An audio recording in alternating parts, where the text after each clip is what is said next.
महीने नवंबर एंड दिसंबर हमारी हिस्ट्री में लिखे जाएंगे, इतने टफ मंथ्स होंगे हमारे लिए। इसमें सेट होगा, अभी तक हमारा जो मैंने लास्ट रीडिंग की है, गर्दिश में सितारा है पाकिस्तान का। India to have border drone defense system to counter Hamas like attacks. ये है खबर जिस पे हम अपने इस प्रोग्राम में बात करें। तमाम उम्मा खामोश है, जबकि दूसरी तरफ जो अपने आप को फ्री वर्ल्ड कहते हैं, जो तरक्की याफ्ता ममालिक हैं, पाकिस्तान की फ़लस्तीन पर इसराइली जारहियत की मुसम्मत, एक बार फिर गजा में फौरी जंग बंदी का मुतालबा कर दिया। अक़वाम मुत्तहिदा में पाकिस्तान की मुस्तकिल मंदूब किया है, तब से दुनिया के कंट्रीज ये सोचने पर मजबूर हो गए हैं कि कोई ऐसा सिस्टम भी होना चाहिए कि अगर आपके हमसाया किसी मुल्क से या आपके जिसे आप दुश्मन कंट्री कहते हैं वहां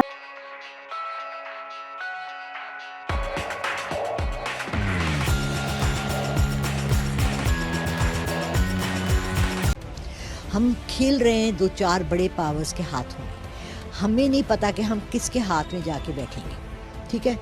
क्योंकि एक तो हमारा मुल्क उन लोगों के हाथ में आया हुआ है जो हाईएस्ट बिडर को हमारा मुल्क बेच रहे हैं।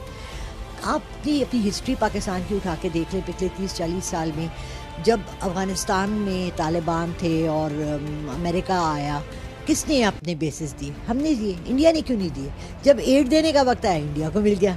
जब न्यूक्लियर वो देने का वक्त आया, इंडिया को मिल गया। जहाज़ का था तो इंडिया को मिल गए, और जब एयरबेस चाहिए थे तो पाकिस्तान भी पूरे दुनिया में जलील हो गया। 9/11 हमने करवा दिया, टेररिस्ट हम बन गए, इंडिया के लोग वैसे ही आराम से बैठे हुए। ये होता है आपकी फॉरेन पॉलिसी एंड आपकी डिप्लोमेसी के ऊपर। पाकिस्तान का इस वक्त ना कोई फॉरेन मिनिस्टर है, ना कोई हमारी डिप्लोमेसी है, ना हमें पता है कि हमने किस तरफ जाना है। हम एक, अल्लाह माफ़ करे, अस्तग़फिरुल्लाह, हम एक नाचने वाली हैं जो इस वक्त बिकाऊ माल है और मार्केट में हमें फेंका जा रहा है। कैसे आ गया नवाज शरीफ, 19 साल की जिसको कैद हुई थी, 4 साल लंदन में रहकर वो वापस आ गया इस मुल्क में, और आते साथ लैंड करते साथ उसने जलसा भी कर लिया। और जो इलेक्टेड प्राइम मिनिस्टर है वो जेल में है। मगर याद रखो, जंग 2 लोगों में होती है, और हमारे मुल्क में इस वक्त जंग अच्छाई और बुराई के दरमियान हो रही है। किसी पार्टी की जंग नहीं है, ये जंग सिर्फ इंसाफ और की जंग है, या जलालत की। हम इतने घटिया कौम हो चुके हैं कि हम फिर 3 दफ़ा प्राइम मिनिस्टर वो रह चुके हैं जिसने इस मुल्क का बेड़ा गर्क कर, उसको 4थी दफ़ा फिर बगैर इलेक्शन। मतलब आज एक लड़की आई थी इंटरव्यू करने, उसने बड़ा खूबसूरत जुमला कहा। उसने कहा इलेक्शन की तारीख किसी को पता नहीं है, मगर सबको ये पता है नून लीग जीतेगी। उनके पीछे हाथ पावर सारे उनके पास है इस वक्त। लेकिन देखो, अल्लाह की लाठी बे आवाज़ है, और अल्लाह का पावर से बड़ा पावर दुनिया में कोई नहीं है। आप इस हवाले से क्या बड़ी प्रेडिक्शन करें? मैं ये प्रेडिक्शन करूँगी कि जैसे फ़िरौन गया था ना, और उसने ये सोचा था कि हज़रत मूसा अलैहिस्सलाम को मैं कैसे तबाह करूँगा, और अपनी आर्मी लेकर उनके पीछे गया था। वो बेचारे सारे अपनी कौम को लेके जा रहे थे, कैसे दरियाए नील खुला था और कैसे वो चिर गया, 2 टुकड़े हुआ, और उसमें से कैसे सारे वो गुजर गए, और कैसे वो बंद हुआ, और फ़िरौन कैसे उसके अंदर डूबा, और फिर अल्लाह ने उसकी लाश को, मेरा पूरा जिस्म इस वक्त कांप रहा है, अल्लाह ने उसकी लाश को उठा के पानी से बाहर गिराया। जो इंसानी हकूक के चैंपियन बनते हैं, उसके अलंबरदार हैं, वो फ्री पास दे रहे हैं, ब्लैंक चेक लिख के दे दिया है सियोनी रियासत को कि जिस मर्जी को मारना है मारो, दिफा के नाम पे। बच्चों को मारो, औरतों को मारो, बुजुर्गों को मारो, तुम्हें कोई रोकने वाला नहीं है। यूएन में वोट होता है और जंग बंदी के हक में वोट आता है। टॉप के यूरोप और अमेरिका जो ममालिक हैं, उन्होंने इसके खिलाफ वोट किया, लेकिन उनकी तादाद इतनी नहीं थी। ज़्यादा लोगों ने जंग बंदी के हक में वोट दिया। इसको भी सियोनी रियासत ने तस्लीम करने से इनकार कर दिया है। यानी ना वो किसी कानून को मानता है, ना यूएन को मानता है, ना किसी इंसानी हकूक को मानता है, ना वॉर क्राइम्स की उसे कोई परवाह है। इस वक्त सिर्फ एक एजेंडा है, मुकम्मल सफाया। इनके बयानात ये कह रहे हैं कि एक मुख्तलिफ गाजा आपको नजर आएगा इस सारे हमारे हमलों के बाद। यानी हम मुकम्मल सफाया कर देंगे और बिल्कुल एक नए सिरे से जो भी होगा वहां पे तामीर होगा। आप समझ सकते हैं कि सियोनी बस्तियों को कहां तक लेके जाने का इरादा है, और मुकम्मल एनाइलेशन की तरफ मामलात जा रहे हैं। ऐसे में मैं वापस आना चाहता हूं अपने मुल्क की तरफ।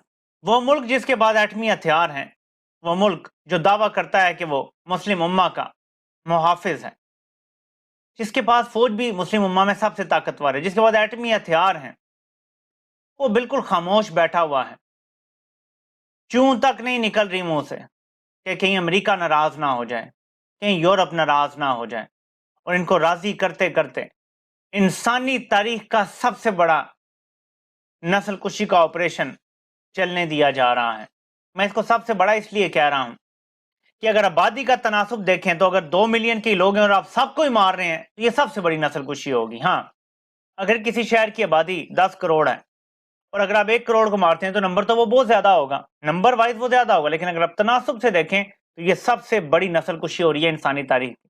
جب سب کو ختم کیا جا رہا ہے تب پاکستان کا کردار شرمناک ہے، اور ان سب حالات کے باوجود بھی میں آپ کو بتا رہا ہوں کہ آنے والے چند ماہ یا چند سال میں پاکستان اسرائیل کو بھی تسلیم کرنے جا رہا ہے، اور یہ سارا کچھ جو چل رہا ہے، مارا ماری پاکستان میں چل رہی ہے، یہ اسی وجہ سے چل رہی ہے۔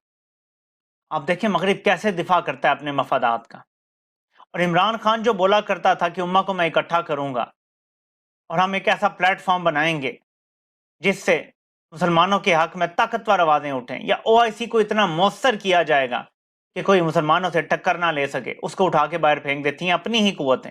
بیرونی تو ظاہر ہے آپ کی دشمن ہے، وہ تو کہیں گی، اپنے لوگ اٹھا کے اس کو زندان میں ڈال دیتے ہیں۔ سے کوئی حملہ آور آپ کی بارڈرز کراس کر کے داخل ہو اور اس کے بعد آپ کے گھروں میں گھس گھس کے لوگوں کو نکالے مارے اور اس کے بعد ان کو نکال کر لے جائے اور ہوسٹیج بنا لے، تو کیا ہوگا؟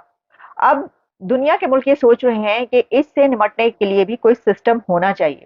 پہلے تو بات کی جاتی تھی یا یہی سوچا جاتا تھا کہ جو لڑائی ہوگی وہ فضائی لڑائی ہوگی، یعنی اب تو وہ دیکھیں نا، وار فیئر کی جب بات کی جاتی ہے تو کہا جاتا ہے کہ اب تو بلکہ یہ سائبر وار ہوگی، یہ اس طرح کی جو جنگیں ہیں وہ اب نہیں ہوا کریں گی، اور اگر جنگ ہوگی بھی تو بمباری ہوگی، دونوں ملکوں کی ایئر فورس جو ہیں وہ لڑیں گی، یا پھر یہ کہ کہا جاتا ہے سمندروں کے راستے ہوگی، زمینی لڑائی اگر ہوگی تو کیسی ہوگی۔ لیکن یہ بات بہت کم سوچی جاتی تھی کہ کسی ملک سے بغیر کسی جنگ کے، کسی لڑائی کے کوئی آپ کے ملک میں داخل ہوگا، جیسے کہ حماس نے کیا۔ آپ جانتے ہیں کہ جو اس وقت حماس اور اسرائیل کی ایک بڑی جنگ چل رہی ہے، اس سٹارٹ کہاں سے ہوا؟ وہ اس حملے سے ہوا کہ جس میں حماس کے حملہ آور اسرائیل کی سرحدوں سے، بارڈر سے داخل ہوئے، اور انہوں نے وہاں پر جتنے بھی اس شہر میں گھر تھے، جہاں جہاں وہ پہنچ سکے، لوگوں کو گھروں سے نکالا، گھروں میں گھس گھس کے لوگوں کو مارا، نکالا اور پھر ان کو اٹھا کر لے گئے۔ تو آپ کے ملک میں کوئی داخل ہو اور آپ کے لوگوں کو اٹھا کر لے جائے، یہ ایک ایسی چیز ہے کہ جس سے نمٹنے کے لیے دنیا سوچ رہی ہے۔ تو اس کے اوپر ایک خبر میرے سامنے جو آئی جس پہ ہم بات کریں گے، وہ یہ ہے کہ انڈیا بھی اب ایسا سوچ رہا ہے کہ India steps up border drone system, defence system to counter Hamas like attacks. اچھا، اب انڈیا اور چائنا کی رائبلری تو آپ کو جانتے ہیں، لیکن اس سے پہلے ہم نے آپ کو یہ بتایا کہ جو ڈرون سسٹم ہے، ایسا نہیں ہے کہ انڈیا کے پاس ایسا کوئی سسٹم پہلے نہ ہو۔ جب ہم ڈیفنس سسٹم کی بات کرتے ہیں تو ہم نے آپ کو یہ والی خبریں بھی دی تھی کہ جب انڈیا نے ایک بڑی خریداری کی تھی رشیا سے، میزائل لیے تھے، اور پھر وہ میزائل کہاں کہاں نصب کیے گئے، کون کون سے بارڈر پر لگائے گئے، وہ بھی ہم نے خبر آپ تک پہنچائی۔ وہ نہ صرف یہ کہ چائنا کے ساتھ کے بارڈر پر وہ لگائے گئے میزائل، بلکہ انڈیا نے وہ میزائل پاکستان کے بارڈر پر بھی لگائے۔